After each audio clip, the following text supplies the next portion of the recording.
Hello and welcome. My name is Elliot Gu and I'm co-founder and chief analyst for Capitalist Times Investment Research and Deep Dive Investing.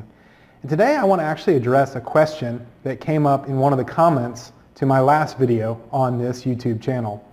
And if you remember, my last video, which you can see on this channel, discussed oil inventories and in particular the effect of refinery utilization on oil inventories and how that explains why we've seen some larger than normal builds in U.S. oil inventories.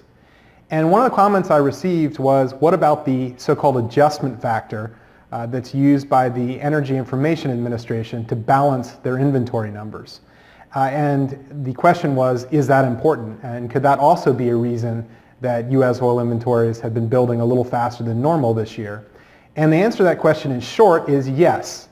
And in this video, I actually want to go through, explain what the adjustment factor is, why it's important, and why I think it's been so large in recent weekly inventory reports released by the EIA. So first up, let me throw a little slide up on your screen. And the heart of every single weekly inventory report released by the EIA, where they tell us how much oil is in storage in the United States, what U.S. oil production is, imports and exports, the heart of that report is something called the Petroleum Balance Sheet. Now the Petroleum Balance Sheet is based on one simple equation, and that is that demand for oil equals supply of oil plus or minus inventories. So let me explain what all these components are. You and I don't use oil. I know that sounds a little odd, but we don't actually use oil. You don't put oil in your car. You don't ride on jet airplanes that burn oil. You put gasoline in your car. You use jet fuel in jet aircraft. Railroads use diesel fuel. We actually consume refined products. Now, who does consume oil are the refineries. Refineries are in the business of taking raw crude oil and processing it into refined products, diesel, gasoline, kerosene, heating oil, jet fuel, etc. So demand for oil in the United States really consists upon the amount of oil being run through U.S. refineries, what we call refinery throughputs. So that's demand for oil. Now, where does U.S. oil supply come from? Well, the U.S. consumes on average throughout the year. There is a seasonal effect where demand is higher in the summer than in the spring and fall. But on average through the year, the U.S. consumes about 19 or 20 million barrels of oil a day. Most of that actually comes from domestic U.S. oil production. The U.S. currently produces a little over 12 million barrels of oil a day. So most of our consumption here in the United States comes from U.S. oil production. The rest comes from net imports. So the U.S. is both an importer and an exporter of oil. I won't go into all the details of why that's the case, but it has to do with the type of oil that is being imported and the type of oil that we're actually exporting to other countries around the world. But another source of supply is what we call net imports. Okay, so that's the amount of oil that we bring into the United States less than the amount of oil that we export, net imports. So demand for oil, the refinery throughputs, should equal domestic production plus net imports. However, in any given week of the year, that's unlikely to be the case. Now, if demand is greater than supply in a given week of the year, it's not really a problem because oil can be taken out of storage. This is typical actually in the summer months when demand for oil is very high because of summer driving season. Demand for oil routinely exceeds domestic production and net imports. And so what happens is refiners draw down inventories, draw down storage of oil to fill that gap. In other times of year, like right now, when supply of oil, when demand for oil is relatively low, the supply of oil often exceeds demand for oil, and then you have oil going into inventory. So that excess crude oil goes into inventories. So that's the basic equation. The EIA every single week estimates all these points of demand, which is basically just one, refinery throughputs, as well as all these elements of supply. Net imports, which is again imports minus exports, as well as the amount of oil that goes into storage or comes out of storage. Now, the important thing to understand is that all of these different points are estimated separately.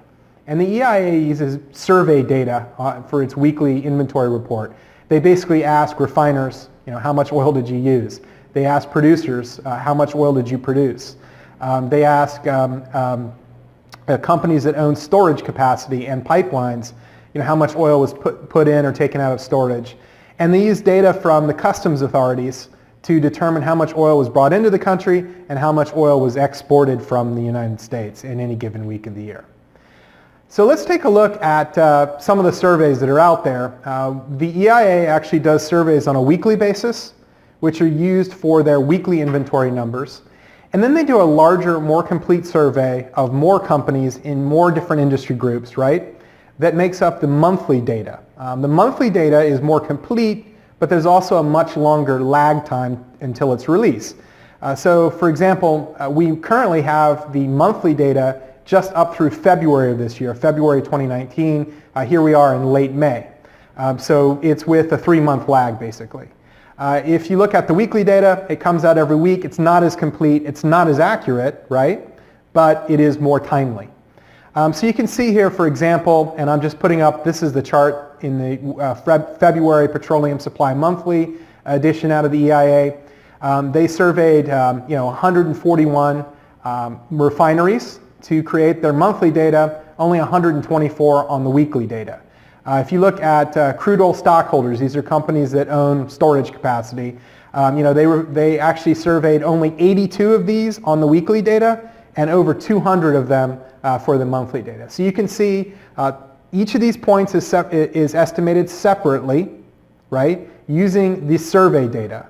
For production, they actually only interview producers on a monthly basis. The weekly data is based on a model, right, a regression model of past production trends into the future. So if we move on to the next slide here, this is actually a slide, this is actually from last week's inventory release. I'll talk about this week's inventory release here in just a minute. But last week's inventory release, this was data released a week ago Wednesday, and it's data for up through May 10th. So this is storage this is a petroleum balance sheet as of May 10th. So let's look at all those elements that I talked about that are all circled on this balance sheet. And this is taken directly from the Petroleum Supply Weekly Report, the Petroleum Status Report of May 10th. So if you look here, U.S. oil production, they're estimating at 12.1 million barrels a day.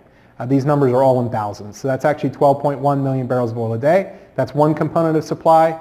Net imports, they're estimating at 4.265 million barrels of oil a day. So that's imports less exports. So in this case, imports are around 7.6 million barrels of oil a day and exports are around 3.35 million barrels of oil a day. Therefore, on net, imports minus exports, imports into the U.S. were 4.265 million barrels of oil a day. And we have a stock change of 524,000 barrels of oil a day, and that's a build. In other words, U.S. oil inventories increased. Oil went into storage. And then we have down here the crude oil input through refineries, right? Input to refineries, 16.676 million barrels of oil a day, and that's the demand side of the equation. Okay, so let's take those numbers and just do the math. As I said, supply is supposed to equal demand on any given week. So let's look at the supply side of the equation. As I said, we had production of 12.1 million barrels of oil a day. We had net imports of 4.265 million barrels of oil a day. And that equals to 16.365 million barrels of oil a day. Now that actually turns out to be less than the demand side of the balance sheet. The demand side of the balance sheet is 16.676 million barrels of oil a day. So as I said earlier, if demand was greater than supply, theoretically you should see oil coming out of storage, right, to meet that demand. So if refineries use 16.676 million barrels a day and total supply was only 16.365 million barrels of oil a day, you really should be looking at something on the order of around 300,000, a little over 300,000 barrels of oil a day coming out of storage. But as I said, the EIA reported a build in U.S. oil inventories of 524,000 barrels of oil a day. So the supply and demand numbers plus the stock change actually is way off what a balance. These two things are not equal, supply, demand, and stock change. And in fact, if we look at supply and say, okay, we had 12.1 million barrels of oil a day produced, we had net imports of 4.265 million barrels of oil a day, and then we also subtract out the amount of oil that was put into storage, right? Then supply is actually only 15.841 million barrels of oil a day. So it's way less than demand. It's less than demand more than 800,000 barrels of oil a day. Look at these two numbers here. And you can see I've connected them with a blue line. There is a difference of 835,000 barrels of oil a day. So where does that number go? Well, the EIA uses a factor called the adjustment factor. It used to be called unaccounted for crude oil stocks, but some years back they changed it to, I think, a little less descriptive actually, adjustment factor. And what it really is, it's an error term. It's a fudge factor, if you will. In other words, when the two numbers don't add up as they should, they don't equate like they should, they don't balance as a balance sheet is supposed to do, right? They actually just add a number in there to make them balance, and they call it their weekly adjustment factor. And you can see here, this is the same slide I showed you earlier, taken directly from that May 10th inventory report. I've circled the adjustment factor there, 835,000 barrels of oil a day. That is oil that they've added to the supply side of the equation to make the numbers of production, net imports, and refinery throughputs and stock change all add up to equate to one another. So it's simply a number that they've plopped in there. Now, if you think about it, as I said, all of these different line items are estimated separately. And you are talking about an oil market which is as much as sort of 20 million barrels of oil a day. Multiply that by a 7-day week, you're looking at 140 million barrels of oil every single week that has to be accounted for. So I'm not saying the EIA is necessarily doing anything wrong here. It's just that it's very difficult for independently collected numbers, collected from different groups, government bodies, as well as private companies, as well as surveys of private companies. It's very difficult for all those independently estimated numbers to sum up to equate exactly. So that adjustment factor isn't huge in the context of the size of the U.S. oil market, but it is a sizable number. You're talking about, in this case, over 800,000 barrels of oil a day. That's 5.6 million plus barrels of oil every single week that wasn't accounted for. And in this case, you can see it on the number from May 10th, 835,000 barrels a day. Now, it wouldn't be so much of a problem if these numbers kind of balanced out over time. In other words, perhaps the data is off because the Customs Department didn't report a tanker as having been loaded for export out of the United States in this week's data, but they'll get up to it next week's data. So in other words, maybe there's 2 million barrels a day, 2 million barrels for the week, lower imports in 1 week, which is about what one large tanker might hold, but that'll show up next week.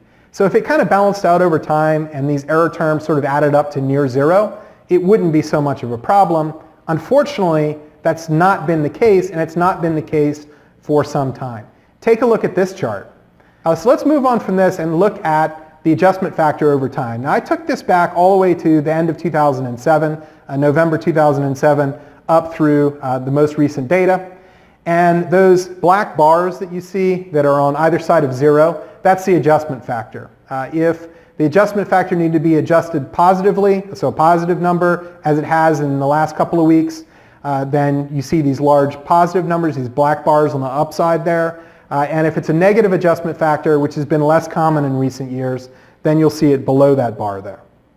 And that red line is actually the 26-week moving average.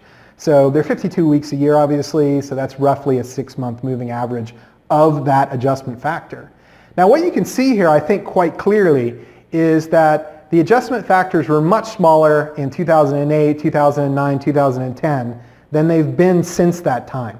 So the adjustment factors, if you look at them over time, they're very low on the left-hand side of the screen, and they become bigger and bigger and bigger in absolute terms as you move further to the right, closer to the present date. The U.S. oil market hasn't really changed that much in size in terms of consumption since 2008, 2009. We're still a roughly 19 or 20 million barrel a day oil market. It hasn't grown, by 50% or something like China has over the last few years. So these numbers, these adjustment factors, are very large also in percentage terms compared to what we saw 10, 12 years ago. And you can see that even more clearly if you look at that 26-week moving average, that red line there. You can see that this year it's been hitting record highs. So the adjustment factors have been, on balance, very high positive numbers, as I've showed you for the last couple of weeks. Some of the near record-setting adjustment factors. The record-setting adjustment factor was actually late December of last year at over 957,000 barrels of oil a day. So almost 1 million barrels of oil a day. That's 7 million barrels of oil a week unaccounted for that the EIA is only accounting for using this sort of error term that they use as a place filler on that balance sheet. So what's changed? Why have these adjustment factors gotten so large over the last few years compared to what has historically been the case? Two things have changed. U.S. oil production and U.S. oil exports. Okay? U.S. oil production, not that long ago, a little over a decade ago, we were producing well under 6 million barrels of oil a day, closer to 5 million barrels of oil a day. Now we're producing about 12.1 million barrels of oil a day in the United States. We're producing record levels of oil in the United States, never seen before these types of levels of production. Oil production's more than doubled over the last few years. The reason, of course, being all the discovery and rapid development of all these shale fields like the Permian Basin of West Texas and New Mexico, the Bakken Shale of North Dakota, you name it. So U.S. oil production, as you can see on this chart, has grown very rapidly over the last few years. And that can be difficult to estimate. Again, it's based on survey data. There are literally thousands of small producers in the United States and quite a few fairly large independent oil producers. It's not just the majors, Exxon, Chevron, but you've got larger producers in places like the Permian, mid-size and small producers. It's very difficult to get an accurate count on production from all these different players. And in addition, of course, having to go to all these different states. It used to be, really Texas, Alaska, California accounted for the most of U.S. oil production. Now there are a lot of newer states that weren't significant oil producers in the past, like North Dakota, for example, that are big oil producers. And you have to collect data from those individual state agencies to come up with an overall production figure for the United States. So that's an area of potential, it's an area of definite change and an area also of potential errors that might account for some of that adjustment factor. What else has changed? What has changed part two, if you will, U.S. oil exports. The reason this has changed is even simpler. U.S. oil exports were by and large illegal up until the end of 2015. They were prohibited by U.S. law. The reason they were prohibited by U.S. law, we don't need to get into it, but it was back in the 70s where the U.S. was trying to protect domestic supply of oil. We were becoming a bigger and bigger oil importer, and that was considered a dangerous, potentially national security issue. In late 2015, the United States started to allow more oil exports. We only really allowed some exports to Canada, for example, up until then. But you can see this number here, the gross oil exports. This isn't gross exports. This is this isn't net exports. This is gross exports. Nothing to do with imports. You can see here that in 2014, a couple 100,000 barrels of oil a day maybe exported to Canada, kind of just over the border there, back and forth to refineries on either side of the border. Today, we're exporting all over the world, and routinely we're seeing U.S. oil exports top 3 million barrels of oil every single day. That's a very, very big number. That's many, many times what it was just a few years ago, and it's a totally new market. Now, your large crude carriers, your very large crude carriers or VLCC tankers, can carry 2 million plus barrels of oil. If the Customs Department, the Customs and Border Protection Department of the U.S., doesn't count a particular tanker as being loaded in, say, Houston for export, that can make a big difference in terms of weekly oil inventory numbers. Those of you who follow the oil market know that if the oil inventory numbers are off by 1 million barrels of oil a day, a week, over the course of a week, not a day, but a week, that can make a humongous difference in terms of market sentiment and the reaction of oil prices to that inventory number.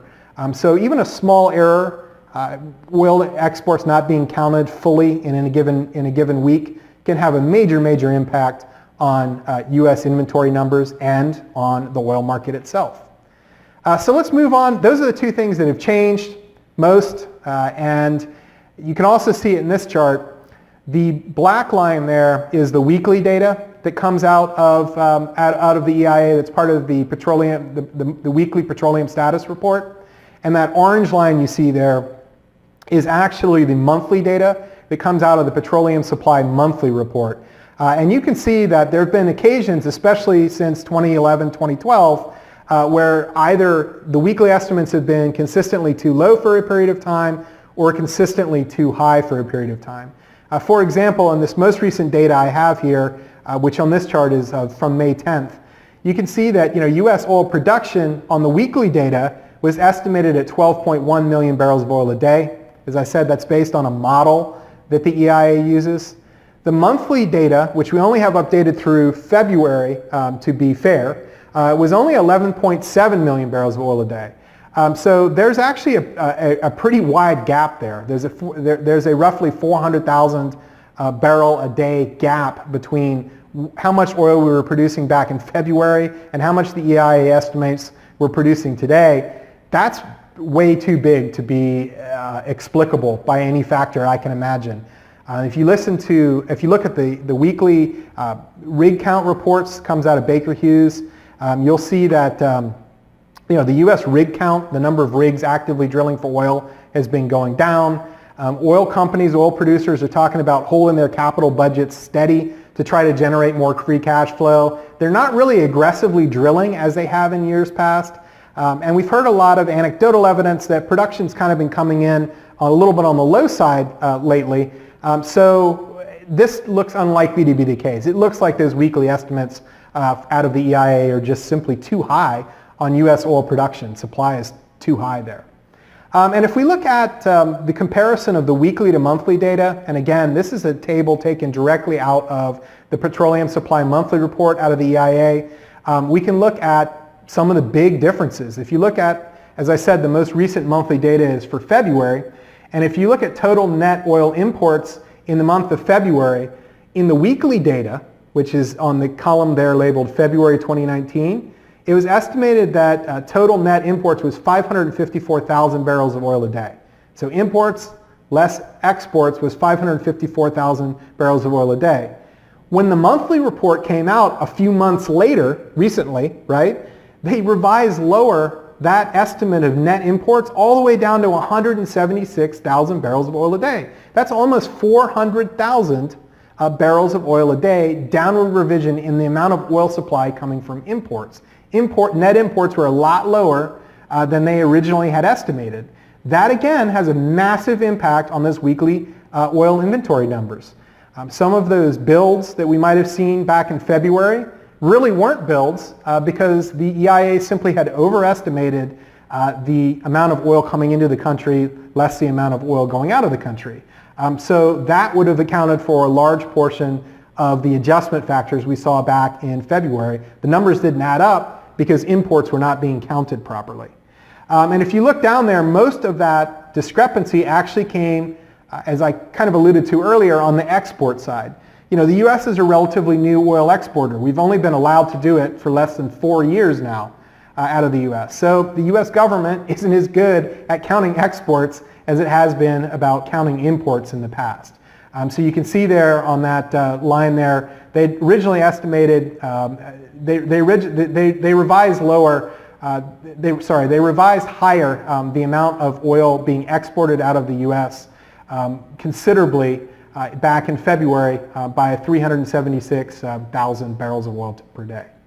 And if we move down to the stock change, you'll see that originally in the weekly data back in February, the EIA estimated crude oil stock drawdowns, crude oil stock builds of 204,000 barrels of oil a day. By the time the actual monthly data came out, they cut that number in half. So U.S. oil inventories only built about half as quickly as they were originally estimated in February. So you can see, even though the market pays so much attention to every little 500,000 barrels in every weekly release from the EIA, these numbers are subject to very large revisions in certain weeks, and a lot of that is picked up in those very large adjustment factors we see in that weekly data. Again, that's essentially an error term. So what does this all mean to people like you and me who are owning energy stocks or trading oil or involved in understanding where oil prices are going to go next? This week, for example, we saw a much larger than expected build in U.S. oil inventories, and oil sold off sharply, partly as a result of that. We saw a very, very large build of almost 10 million barrels of oil a day about 3 weeks ago that also caused a large pullback in oil prices. My point is this: because those adjustment factors are getting so large, whenever you see a build or a drawdown, okay, in U.S. oil inventories that is much larger than expected, or in the opposite direction, in other words, the market was expecting a drawdown in U.S. oil inventories, and you saw a large build in U.S. oil inventories, you want to look at that adjustment factor. It's right there on the Petroleum Balance Sheet. You can see it on the EIA's weekly releases. If that's also a large number, 700, 800 plus thousand barrels of oil a day, you need to take that weekly number with a huge grain of salt. The chances are it's going to be revised lower in the future. That build is going to be revised down to a smaller build or even a drawdown when the actual data comes out. The more complete monthly data comes out in a few months' time. So I hope you found that discussion of the oil adjustment factor, what it means and what it is, useful. Thank you very much for listening to this video today. If you'd like to watch more videos like this, please subscribe to our YouTube channel. There's a big red button below here that says subscribe. And if you also hit that bell icon once you subscribe, it will alert you every time we post one of these free videos to the website. So I'd appreciate that. And if you like this video, feel free to click the like button. If you didn't like it, feel free to click the thumbs down button. But I do hope you liked it. And look forward to doing more of these in the future. We're trying to make this channel more active. Please subscribe to our YouTube channel. Again, my name is Elliot Gu. Thank you very much for listening to me today.